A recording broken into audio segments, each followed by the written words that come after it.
my original Rick killed your family, and you were just waiting for him to come back? Seems like you understand fine, Morty. That was A+ repiping. We're here. Welcome back, everyone. It's Charlie. This will be my full Rick and Morty Season 6, Episode 1 video. There were a whole bunch of Easter eggs and references, so we'll break it all down. If you're brand new to the channel, I will be doing videos for all the episodes this season, just like I did for previous seasons. Be sure to subscribe to get them all. Careful for spoilers from the episode. If you haven't seen it yet, we'll start at the beginning and work our way through shot by shot, talking about Easter eggs and WTF moments as we go along. Starting with the episode title, Solar Ricks, it's a reference to the sci-fi movie Solaris. In that movie, the main character's trapped on a space station haunted by his dead wife, a reference to Rick creating the AI using his dead wife's voice. Side note, the same actress who was doing the voice of his dead wife was also the voice of the garage AI, which he probably did just to low-grade harass himself the way that he explains during this episode, like, I created you to torture me. Just in general, the whole episode is about moving on, which is like a big theme of the series. Like, they're moving on from Evil Morty. He was this big running storyline through the first 5 seasons. They want to do sort of like a soft reset, soft reboot, refresh the series because they think it could go forever. Like, literally, the showrunner, Dan Harmon, were talking about how the show could theoretically, as long as people keep watching, just go on forever. Like, they could just keep coming up with ideas like this. But when shows go on long enough, eventually you do have to kind of change the formula, so that's kind of what they did in this episode. Like, Rick literally tries to change the formula of the portal fluid so that it will work again, retune things. It's a metaphor for what the writers are doing with the show in real life. The other big thing is setting up like the next major antagonist, which they're calling Prime Rick. They're not giving him like a number designation because his original Earth is Cronenberg Earth. So I guess if you really wanted to, you could call him Cronenberg Rick, but he's like the real Cronenberg Rick. For the purposes of this video, for like all my future videos, I'll probably just call him Prime Rick though. Revealing the rest of the backstory behind what happened with his family, how his wife and his version of Beth died. Saying that Morty's real grandfather is Prime Rick, and that's the reason during Season 1, Beth is complaining about him disappearing for 20 years and then just showing up one day because Prime Rick just abandoned the family 20 plus years ago. We got most of Rick's backstory during the Season 5 finale, just explaining how his family died, what he did after that, how he eventually created the Citadel of Ricks, then after moved to Cronenberg world and inhabited it, waiting for Prime Rick to potentially return so that he could kill him. There are a couple big moments during the episode where major characters move on metaphorically or talk about how they moved on, like C-137 Rick eventually has to move on from trying to get revenge on Prime Rick when he goes back to his family in the Citadel to try and save them. The family that we now know he adopted, not his original family. Cronenberg Jerry also reveals that he's become the perfect version of himself without his family after he moved on, with a little bit of help from Batman on the side. Like, he keeps quoting Batman, like The Dark Knight Returns gave him all these life lessons. And Summer kind of has the same moment with both versions of Beth. They also finally confirm which version is the real Beth. Space Beth is confirmed as the real one, and the clone Beth is the one that stayed at home, which confirms my theory. I always felt like Space Beth was meant to be the real Beth, just the way they set things up during that particular episode. During the episode, they had a lot of references to previous seasons. Because they'd gone on for so long, the show references itself a lot of times. Which Rick also calls out. Like, a lot of the jokes, Rick and other characters directly call out, like, why did you do that bit?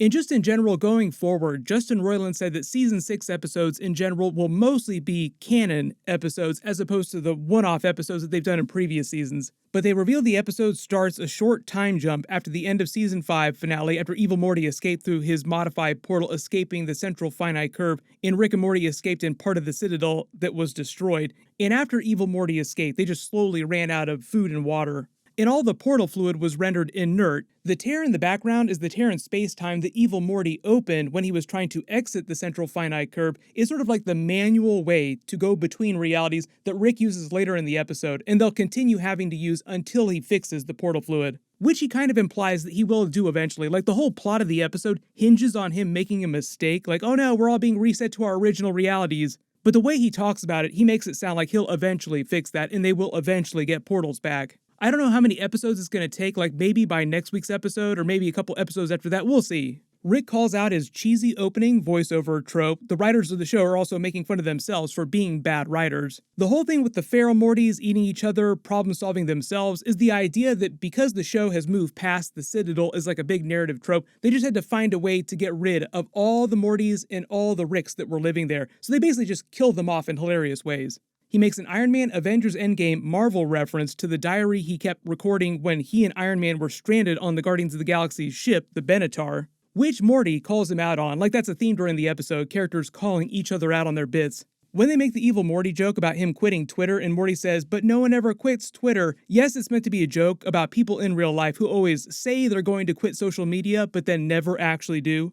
But it's also a way that the writers are saying that Evil Morty will eventually come back. Like, he's not really gone, he's just gone for now. The whole idea going forward is that Prime Rick is meant to be like the new big bad. So Evil Morty's still around, but they're kind of moving past him on a narrative level. Rick asked Morty to kill him with a Robitussin-based method of some kind. They have another meta bit about jokes like bits about bits when Space Beth shows up to save them, and then it just goes on and on and on, which they do again when they're disappearing into their original realities. Like the bit just goes on and on and on.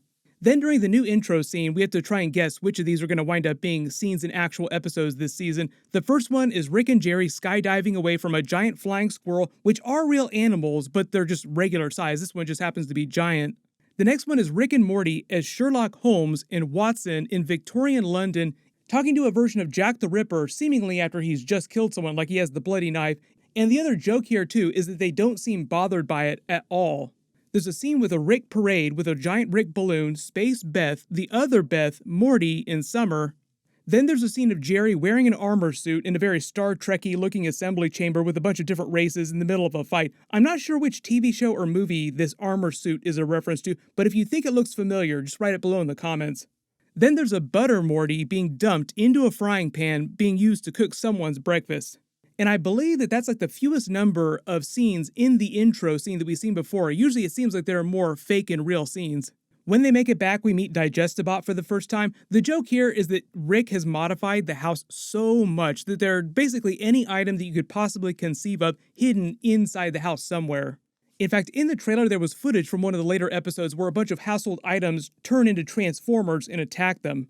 They set up the whole bit with them being sent back to their original realities. The reason, obviously, why Summer and Beth don't glow green is because they're in their original reality. And they pay off the long-running bit from Season 2 with the Jerry Baree saying that they really did grab the wrong Jerry, and they've been with the wrong Jerry this whole time ever since. In fact, at the end of the episode, there are like several Season 2 references, with Rick breaking the fourth wall, referencing the fact that he is a fictional character inside a TV show, referencing the events of Season 2, literally like saying Season 2. The whole joke with the booger file naming convention is a joke that they did during Morty's Mind Blowers, like a bunch of his files are named with the booger naming convention. Summer reveals to Beth the secret about how every time Rick and Morty go to a new reality, they bury the old Rick and Morty in the backyard, setting up the bit at the end of the episode where they bury the entire family plus Space Beth. Summer also reveals that Rick has set up a vending machine to reward her for helping him with what mostly look like Marvel characters' powers. Like there's X-Men, there's some Avengers here. The gloves are obviously X-23 Wolverine claws. It's X-23 because there are only 2 claws in her hands, not 3. There's a Cyclops visor, there's a Magneto-looking helmet, there's Thor's hammer. I'm not sure what the purple cubes are supposed to be. Let me know in the comments if you think you do. Most of these are supposed to be Marvel characters. When Space Beth jokes about seeing them again in about 2 years, that's just a joke about her cameo scenes, like, I guess I'll have a cameo scene in another 2 seasons. But they turn it into like a full episode crossover, and at the end of the episode, when she says, "Would it be okay if I came around more often?" I think that's just the writer saying, we're gonna have her on the show more often, more cameo scenes for her this season. Then there's a whole lot going on Rick's original house in his original reality, which we've seen in multiple episodes before through his memories. But if you didn't notice, his house here, his original one, is literally a copy of Walt's house from Breaking Bad. He trapped the entire world here in a time loop when he took off years ago to start his quest to find Prime Rick, which they pay off with a joke about his neighbor who's able to remember just enough of each time loop that he writes himself notes, revealing what's going on, then Rick taking pity on all of them, allowing them to die by breaking the loop. They explain the joke about him creating the AI version of his wife just to hurt himself, just to remind him about his dead wife and his dead daughter. I explain how he basically used the same voice print to create the garage AI, so he's kind of doing the same thing in the new reality that they're living in.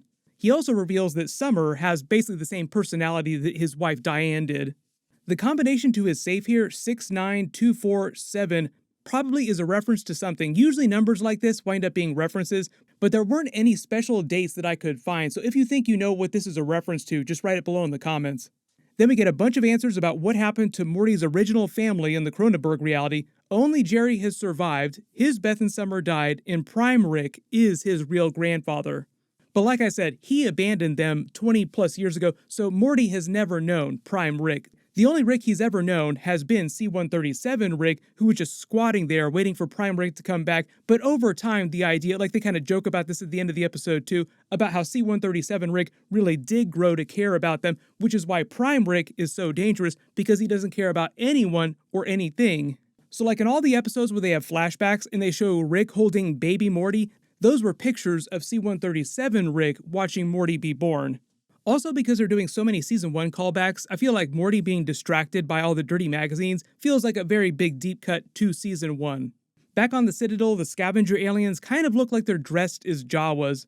Space Beth reveals that her mechanical fingers are detachable weapons. Remember, she's kind of like another version of Rick, like a very Rick version of Beth. And Rick replaces all of his body parts on the regular.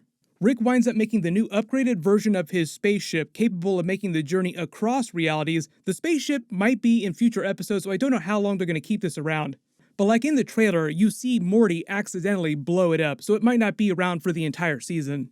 When he travels through the rift in space-time, it's meant to be a big 2001 Space Odyssey reference when he's traveling through the vortex with the lights shining on his eyes. Cronenberg Jerry makes a bunch of pop culture references. He even says Frank Miller's Dark Knight Returns helped him come to terms with their reality, move on with his new reality.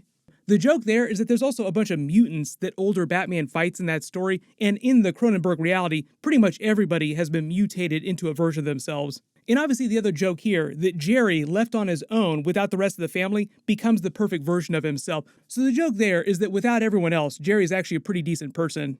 There's another super deep cut reference with the Downbeat game. On the package, it reads 2 to 3 minutes of fun. That's just a meta joke about how long their bit about the game can go on while it's still funny. Like, oh, we can get about 2 to 3 minutes out of this joke. When Jerry references the 4 Agreements, that's actually a real-life self-help book, but also quoting Batman in The Dark Knight Returns a bunch more. They've referenced Jerry's unemployment again, which is a big deep cut for the early seasons, saying that they'll find him another job in another reality. Then, like I said, they confirmed the Space Beth really is the true Beth. The regular Beth has been the clone this whole time. C-137 Rick explains the rest of his backstory with Prime Rick. He makes a Minecraft reference, and when Morty makes a K-hole reference, that's just a joke about being on a drug trip. They have this whole bit with the fake out and the naked Rick. They reveal later that that really was the Prime Rick this whole time. And then in keeping with the theme of the episode, moving on in general, Rick has to choose to move on instead of pursuing Prime Rick. Although obviously this isn't the end of it, it's sort of like the new Evil Morty of the show, like the new overarching villain. When he's trying to get Rick to leave, Morty also references the pilot episode rant, Rick and Morty for 100 years. Rick and Morty forever and forever, 100 years, Rick and Morty some things. The showrunner in real life said that they could theoretically go for 100 seasons, although they've only been confirmed for 10, like that big 70 episode order only takes them to 10 seasons. We find out that Rick secretly child-proofs Morty and things around him while he's sleeping, and they remind him to child-proof Jerry, setting up the whole twist with the old Season 2 version of Jerry that they misplaced when they got the wrong one at the Jerry Barrie. When they find their real version of Jerry in the other reality he accidentally went to a couple years ago, the scene in the dining room is meant to be reminiscent of a scene from Season 2, which Rick calls out, breaking the fourth wall again. Then when they get back to their reality, they call the wrong Jerry that they picked up so many years ago, Season 2 Jerry, but also setting up the bit with Mr. Frundles, making them have to switch or move to another reality again. Beth asks at the end of the episode, how many times have you done this when they are burying the family again, except this time there's Space Beth, like he found another reality with this exact makeup of the group. So by the end of this episode, Morty has done it at least 4 times. Rick, now because he moved to the Cronenberg reality first, before Season 1, has done it at least 5 times. But obviously it's a big callback to the joke where Rick said in Season 3, we can only do this a couple more times, Morty. But in reality, if Morty's done it up to 4 times in 6 seasons now, they do it almost every single season with just a couple breaks between. The I'm Denial Rick is also meant to be a callback to the events of Pickle Rick when he went to therapy. Like I said, Space Beth says she's going to come around more. That just means more cameo scenes, more crossovers for her in the future. And in the post-credit scene, they reveal that Prime Rick really was the Naked One, messing with C-137 Rick. Jerry makes a Mortal Kombat fatality reference, but they also reveal Prime Rick can't be killed by a lot of conventional means, like he's modified his body so that he heals almost instantly from most wounds. killing Cronenberg Jerry, proving C-137 Rick correct that he really doesn't care about anyone or anything. Like, Cronenberg Jerry was his original Jerry, but when he says he never got close to the concept of a Jerry, that's because he basically abandoned Beth when she was younger, so he wasn't around for her getting married to Jerry. So Prime Rick never met Jerry. But I'm sure there's going to be a ton of questions about the new stuff that they set up during this, but the big idea, obviously, Prime Rick is going to be the new overarching villain. Eventually, he and C-137 Rick will go against each other in the same way that Rick and Morty fought Evil Morty, but there was a big twist on that. Like, it wasn't quite the fight that you expected, and Evil Morty threw us all for a loop when he's like, you know what, I really just want to escape. I'm just trying to get out of here this whole time. So post all your theories in the comments below. What is like the final confrontation with Prime Rick and C-137 Rick going to be like? If you spotted any other Easter eggs and references or callbacks to previous seasons in the episode that I didn't mention in the video, just write them below in the comments, and my full episode 2 video will post next week after they release it. I'll put a link for all my Rick and Morty episode videos in the description below. You can click here for my full House of the Dragon episode 4 trailer video, and click here for my full House of the Dragon episode 3 video. Thank you so much for watching, everyone stay safe, and I'll see you guys in the next one.